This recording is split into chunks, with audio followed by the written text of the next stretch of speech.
Happy Thursday. This is Laurie-Ann, and you are listening to Be in Demand. This is the podcast where I help entrepreneurs just like you leverage speaking opportunities as your best form of marketing to get positioned as the expert and monetize your message. Today is a special speaker breakthrough session with my friend, Brenda Meller. Well, good morning, Brenda. I'm so excited to do this speaker breakthrough session with you. If you can just kind of give everybody a high level about what you do and who you help, that will get us started. Awesome. Well, thank you, Laurie-Ann, so much for your time today. My name is Brenda Meller. My business is Meller Marketing, and I help solopreneurs, job seekers, and employees to get a bigger slice of the LinkedIn pie. And I do that through LinkedIn individual one-on-one coaching, through team training, through webinars, events, podcasts, my book, and all kinds of great stuff. And I come from a corporate marketing background, and I've been self-employed Mhm. for about 6 years now, and delighted to reach out to you because I'm looking to lean more into my speaking side of my business now that we've returned to in-person again. And have you done a lot of speaking? I have, prior to leaving corporate, I started being asked to do different talks on social media and marketing as a representative of my company. And back then it was unpaid. And then I started to get offered to be paid to do workshops and then starting to do conference and events. So I haven't listed out. I've always thought, Laurie-Ann, about like putting on an Excel spreadsheet and like listing out every gig I've done so I can have a total. But I would say, on a typical year, I probably do 10 to 20 or more events. Okay. And what would you like to focus on during this session? Right. So the big thing is I have a lot of different things that I'm working on for my business, and I want to be as efficient as possible to find more speaking opportunities. Right now, I'll admit I'm not doing anything, and I feel a bit overwhelmed into even just starting to look for more paid. And I'm really looking to do more conferences, not just individual corporate events, but more industry conferences specifically to get into new industries, to travel a bit more, to get up in front of stages of new Mhm. audiences that I'm not already a part of. I want to start off with the 10 to 20 events that you're doing a year on average. Mhm. I think you should go back and pull out that spreadsheet software and make the list of all the different places that you've spoken for. And if you can remember who hired you, that's even better. And put their email with that also. Because right now, this is your warm market. These people have already seen you dazzle their audience, whether it was a corporate event, a meeting, a conference. You should go back and have conversations with them. This is exactly how you can actually reach out to them. Hey, Bob Smith, I can't believe it's been 5 years since I spoke at your fill in the blank. So much has happened and so much has changed in my business. And I would love to hear. You're basically just reconnecting with them. You can get rehired back. They might have changed jobs. They might be in a different company. So, like, you just never know. Like, especially if you have somebody's personal email address or even that you're connected with them on LinkedIn, because this is Mhm. your specialty, Yep. to stay in contact with them and just have that conversation. Here's a new program that I have. I would love to come back and speak for you. I had so much fun with your audience. Yeah. How many people do you think you could be reaching out to? It's like I said, I've never put together the Excel spreadsheet of all the things I've done over the years. There could easily be 100 or more, on that list. And it seems like when you say this, I'm like, why wouldn't I have thought of that? Or it seems like such a brilliant tip. And I've had really great relationships with my clients in the past. And sometimes I feel like it's the icky side of what we do is selling, reaching back out. But in this case, it's not selling, it's just reconnecting. So I feel like that could Yes. be an easy thing to do either through a LinkedIn message or through an email. I love that. That's a great piece of advice. Yes, yes. And by reconnecting with them, you're sharing with them a new program, a new speech, a new workshop, and they're going to be like, yeah, let's get you back in. Or they might be on a committee for another conference, True. or they know somebody that they can refer you to. So those reconnection calls, there's so much gold that can actually happen in that call. So I think that should be, and if you've got 100 or more, you're going to be a busy lady. Yeah, I love that. It seems like such an easy thing. I've always been thinking more about like looking for new people in new venues, but I haven't really thought about circling back to the previous. Do you think I haven't updated my speaker demo video since pre-pandemic. Do you think I need to have that updated No, before reaching out to these people? Not necessarily. no, no, because they already know what you're like. They've already Yeah, true. seen you do your dramatic demonstration of actually speaking and sharing your brilliance with their audience. So this is your warm market. Now, if you're able to get any introductions, that's really not so cold. Yeah. You're building your network um, even bigger, but through the help of one of your connections. Yeah, I love that. That's a great tip. Thank you.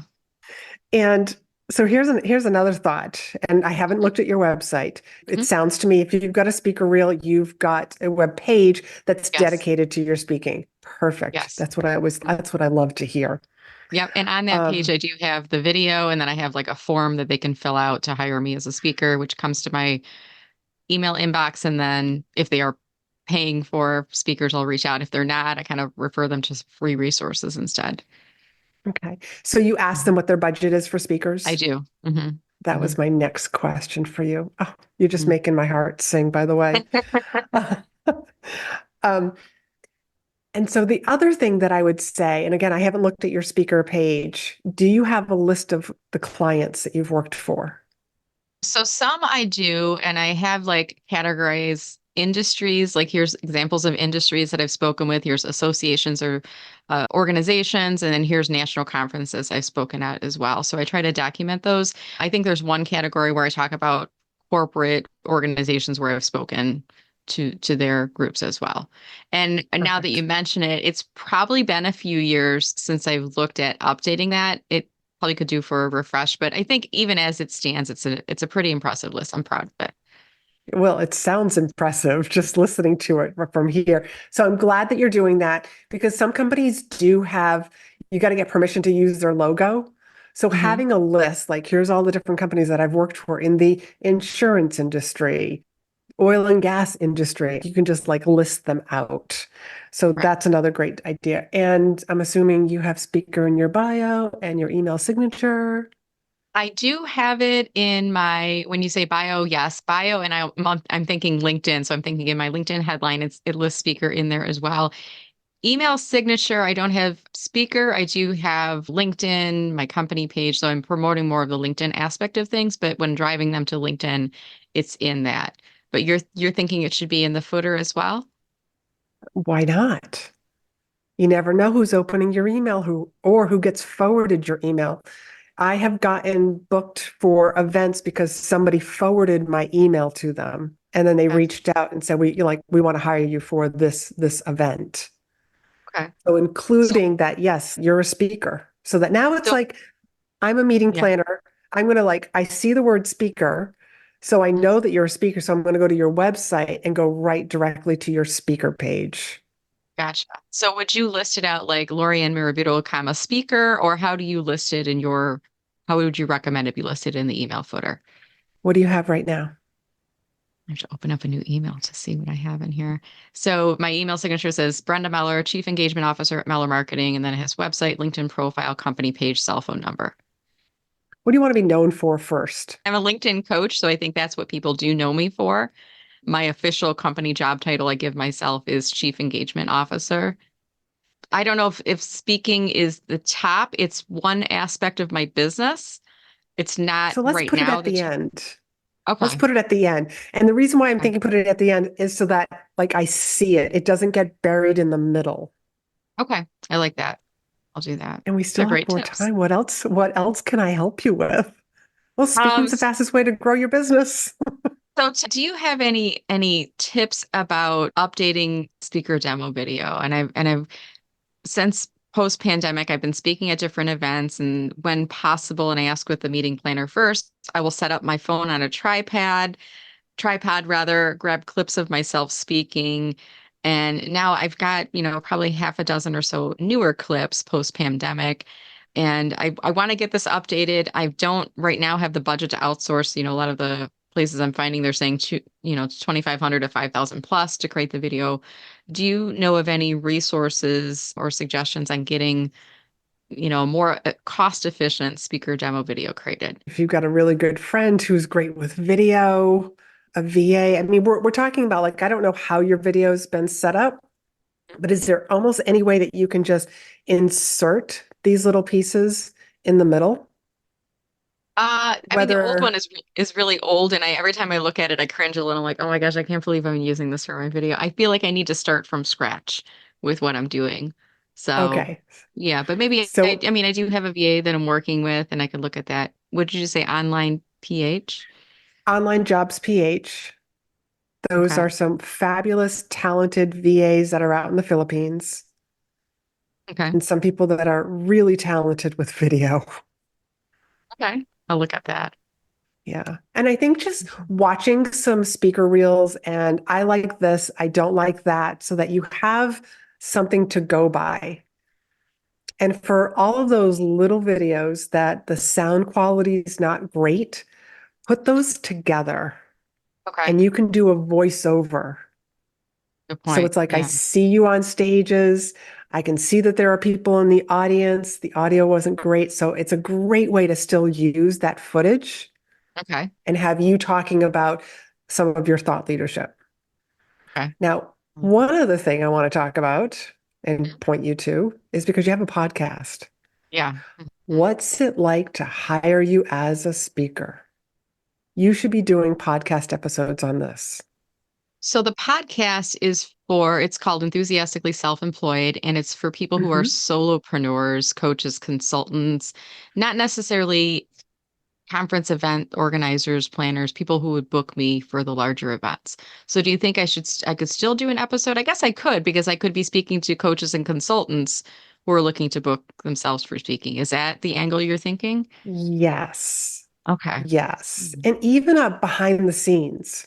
Okay. So I'll share with you that I did a behind the scenes from beginning to end for a corporate company that hired me to come in and speak to their team.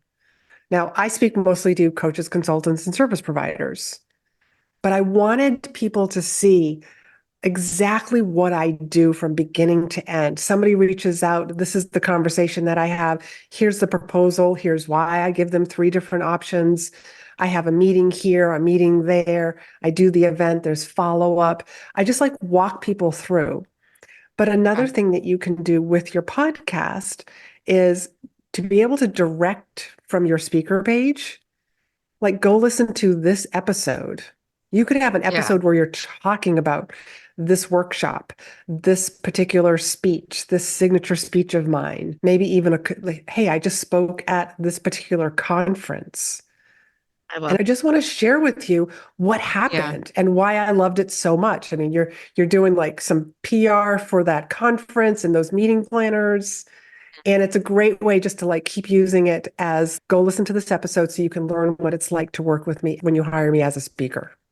That's brilliant. And I love how it's like circulating the content from the podcast to the speaker page. And I've been actually thinking about like I need some more solo episodes right now. So what should I talk about next? So I think I might even record this today and give you and your show a shout out. So thank you for that. It's brilliant. Thank you. Yeah, there's so much that we can do with our podcasts, really to promote us as speakers. Yeah. And it really lets meeting planners and conference organizers really get to know us. So, for anybody who's also listening to this, if you don't have a speaker reel, let's make some sort of assets so that people can get to know you personally and also professionally.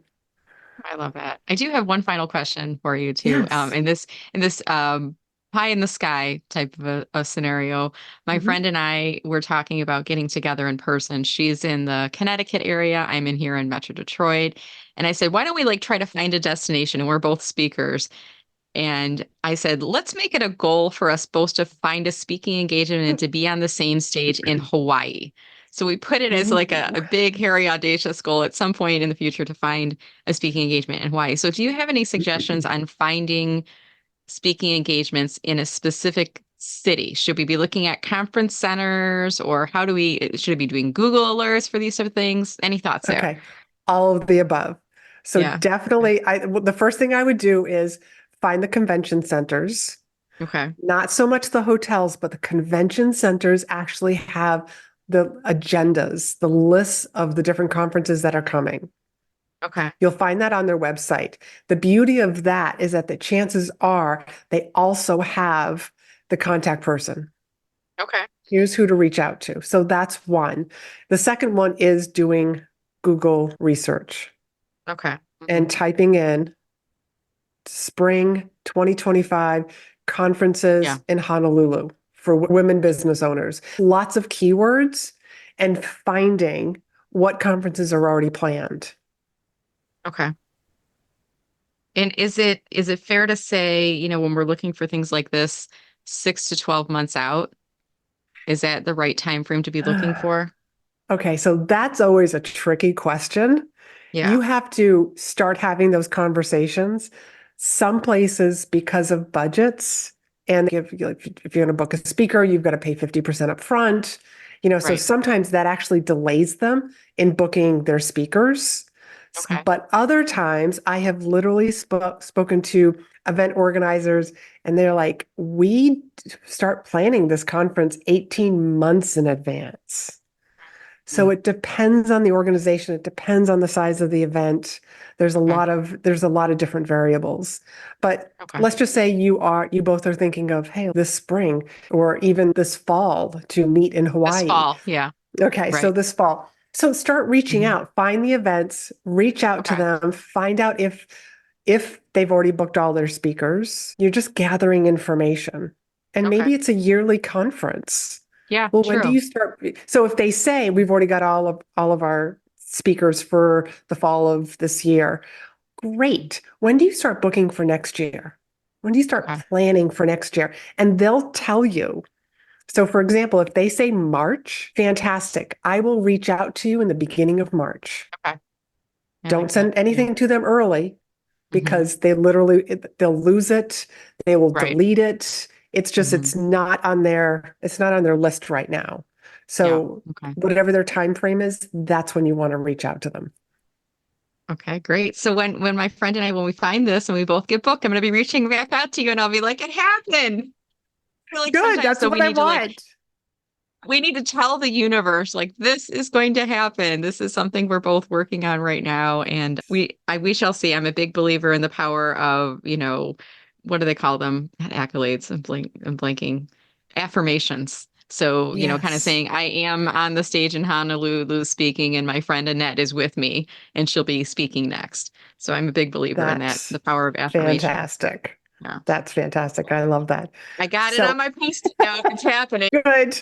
So Brenda, what are one or two gold nuggets that you're walking away with today?